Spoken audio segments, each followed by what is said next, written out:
Sugar patients chapati రోటీ కాకుండా సంతృప్తిగా rice కూడా తినవచ్చు.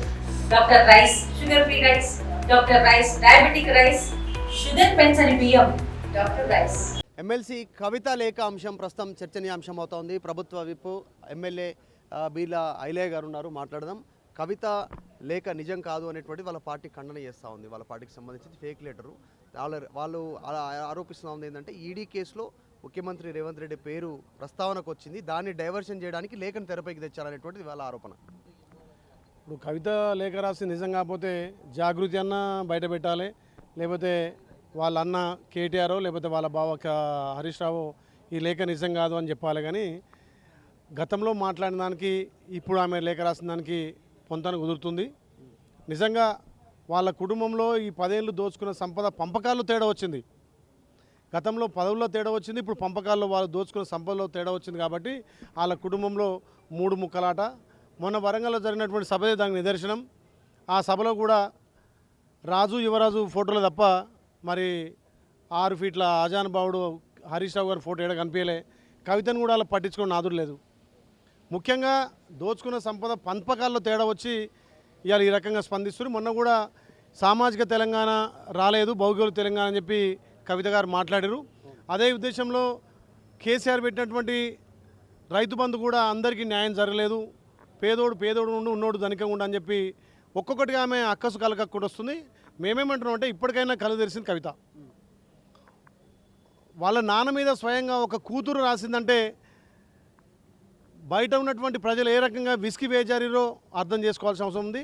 సొంత కుటుంబంలోనే సొంత బిడ్డ మీ పాలన మీద, మీ 10 ఏళ్ల దోపిడీ మీద, మీరు చేసిన అరాచకాల మీద స్పందించి 7 పేజీల లేఖ రాసి అందులో ఈ మధ్యలో నువ్వు వ్యవహరిస్తున్న తీరు, గత 10 ఏళ్లలో నువ్వు వ్యవహరించిన తీరు, ఏ రకంగా ప్రజాస్వామ్యాన్ని కూని చేసినావు, ఏ రకంగా ప్రజలకు అందుబాటులో లేవు, ఇప్పుడు కూడా బీసీల గురించి కానీ ఏదైతే ముస్లింల గురించి మొన్న జరిగినట్టు సభలో ఉర్దూలో మాట్లాడితే బాగుండు, కనీసం ఎస్సీ వర్గీకరణ గురించి మాట్లాడితే బాగుండు, భౌగోళిక తెలంగాణలో సామాజిక తెలంగాణ న్యాయం జరగలేదని చెప్పి ఏదైతే బహిర్గతంగా మాట్లాడిందో ఈ లేఖల అంశాలు కూడా అదేవిధంగా కొట్టొచ్చిన కనపడుతున్నాయి. కాబట్టి 100కి 100 పాలు కవిత గారు రాసిన లేఖనే.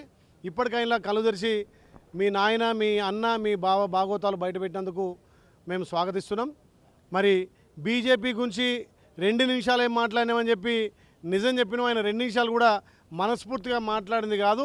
గతంలో కేసీఆర్ ఎప్పుడు మాట్లాడినా విషం చింపుతాడు. వాస్తవానికి రేపో మాపో వచ్చే స్థానిక సంస్థలో కానీ లేకపోతే వచ్చే అసెంబ్లీ ఎలక్షన్లో బీజేపీ బీఆర్ఎస్ పొత్తుపోయే అవకాశాలు ఎక్కువ ఉన్నాయి. దానికి నిదర్శనం ఏదైతే మొన్న పార్లమెంట్లో మీరు చీకటి ఒప్పందాలు చేసుకొని తెలంగాణలో 8 ఎంపీ సీట్లు గెలవడానికి కారణమై, మొన్న ఎమ్మెల్సీ ఎలక్షన్లో కూడా 2 సీట్లు బీజేపీ గెలవడానికి మీ టీఆర్ఎస్ చీకటి ఒప్పందాలే కారణం. మరి ఇవాళ కళ్ళు తెరిచి బీజేపీ నుంచి నువ్వు ఎక్కువ తిట్టలేదని చెప్పి నాయనకు హితవు చెప్తున్నావు. మరి ఆ రోజు చీకటి ఒప్పందాలతోటి ఎంపీలను గెలిపించినప్పుడు, ఎమ్మెల్సీలను గెలిపించినప్పుడు మీ చీకటి ఒప్పందాలు గుర్తురాలేదని చెప్పి కవిత గారిని అడుగుతూ ఇప్పటికైనా కళ్ళు తెరిచినావు. మరి రజతోత్సవ సభ తర్వాత ఆధిపత్య పోరు బయటపడ్డదా? ఎందుకంటే అక్కడ నిజంగా ఎస్టాబ్లిష్మెంట్లో కేసీఆర్ అటు కేటీఆర్ ఫోటోలే ఉన్నాయి, వారి గురించి ప్రస్తావించారు. స్టేజ్ పైన ఒక కేసీఆర్ ఒక్కరే మాట్లాడారు, తర్వాత ఎవరికి ప్రాధాన్యత ఇవ్వట్లేదు, లేఖలో కూడా ప్రస్తావించారు. ఆధిపత్య పోరుందా? నిజంగా బయటకు వచ్చే పరిస్థితి ఉందా? చర్చ అదే జరుగుతోంది, మీరు అదే మాట్లాడుతున్నారు. కవిత బయటకు వస్తుంది, పార్టీ పెడతాను అంటే వీళ్ళు ఎట్లుందంటే ఒక్కొక్క స్కామ్లో ఒక్కొక్క లిక్క పేరు. ఈమె ఢిల్లీ లిక్కర్ స్కామ్లో ఇరికింది, ఆ సంపద ఎట్లా చేయాలి. తండ్రి ఏది కాళేశ్వరం స్కాము, అప్పుడున్నటువంటి నీటిపారుదల శాఖ మంత్రి హరీష్ రావు ఉండే, ఆయన దోచుకుంది. ఈయన ఈ కార్ రేసు, ఇవన్నీ దోచుకున్నది ఎట్లా పంచుకోవాలి, ఎట్లా పర్సెంటేజ్ చేసుకోవాలి, ఒక్కొక్క స్కామ్లో ఒక్కొక్కరు. కాబట్టి ఏదైతే మొన్న నోటీసు కూడా ఇచ్చింది, ఆ నోటీసులకు ఎట్లా స్పందించాలి, మనం దాచుకుంది బయట పెడదామా, తెలంగాణ ప్రజలకు ఏ రకంగా మోకం చూపించాలని చెప్పి ఒక్కొక్కటిగా దీన్ని ట్రాక్ చేయడానికి, దీన్ని మిస్గైడ్ చేయడానికి ఇవాళ మేము ఒకటే అడుగుతున్నాం కాంగ్రెస్ పార్టీ నుంచి. సిబిఐ విచారణకు మీరు సిద్ధమా? మీరు సిబిఐ విచారణకు సిద్ధం గారు, కోర్టులను గౌరవించరు, గవర్నరు గౌరవించరు, రాష్ట్రపతిని గౌరవించరు, దేశ ప్రధాని వస్తే కనీసం దేశ రాష్ట్ర ప్రయోజనాల కోసం మాట్లాడరు.